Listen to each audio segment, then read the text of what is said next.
பெண்கள் பாதுகாப்பு நம்பர் 181 இல்லைனா 1091. இந்த எண் கண்டிப்பாக தனியாக வெளியே போகிற பெண்கள் தெரிஞ்சு வச்சுக்கணும். இப்போ இல்லாட்டி கூட எப்போ வேணாலும் இந்த எண் உதவலாம். அடுத்து ரயில்வே காவல் உதவி நம்பர் 9962500500 இல்லைனா 1512. இந்த எண் குற்றங்கள் அல்லது பாதுகாப்பு தொடர்பான புகார்களுக்கு உடனடியாக நடவடிக்கை எடுக்கப்படும். அடுத்து ரேகிங் எதிர்ப்பு புகார் நம்பர் 180018055522. காலேஜில் ரேகிங் பண்ணக்கூடாதுன்னு சொல்லியிருக்காங்க. அதையும் மீறி ரேகிங் உங்கள் காலேஜில் இப்போ கூட நடந்துட்டு இருந்துச்சுன்னா இந்த நம்பருக்கு டயல் பண்ணி நீங்கள் புகார் அளிக்கலாம்.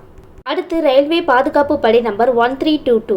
ட்ரெயினில் ட்ராவல் பண்ணும்போது உங்களோட பாதுகாப்புக்காகவும் இல்லைனா திருட்டு இல்லைனா பெண்கள் சம்மந்தப்பட்ட அவசர கால உதவிகளுக்கு இந்த நம்பரை அழைக்கலாம்.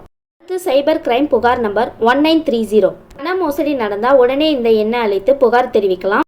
உங்களோட பணத்தை மீட்க உதவியாக இருக்கும். அடுத்து தேசிய பெண்கள் உதவி தேசிய பெண்கள் ஆணையம் எண் 7827170170 வாட்ஸ்அப் நம்பர்.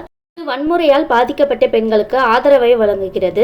அடுத்து தேசிய மனித உரிமை ஆணையம் நம்பர் 9810298900. இந்த எண் எதுக்கு பார்த்தீங்கன்னா இந்தியாவில் ஏற்படும் மனித உரிமை மீறல்கள், காவல்துறை அத்துமீறல் மற்றும் அரசு அதிகாரிகள் மீதான புகார்களை விசாரிக்கவும் பாதிக்கப்பட்டவர்களுக்கு நிதி மற்றும் நஷ்ட ஈடு பெற்று தரவும் உதவுகிறது. இதே மாதிரி இன்ட்ரெஸ்டிங்கான வீடியோ வேணும்னா லைக் ஷேர் மறக்காம ட்ரீம் சேனலை சப்ஸ்கிரைப் பண்ணுங்க. Thank you viewers.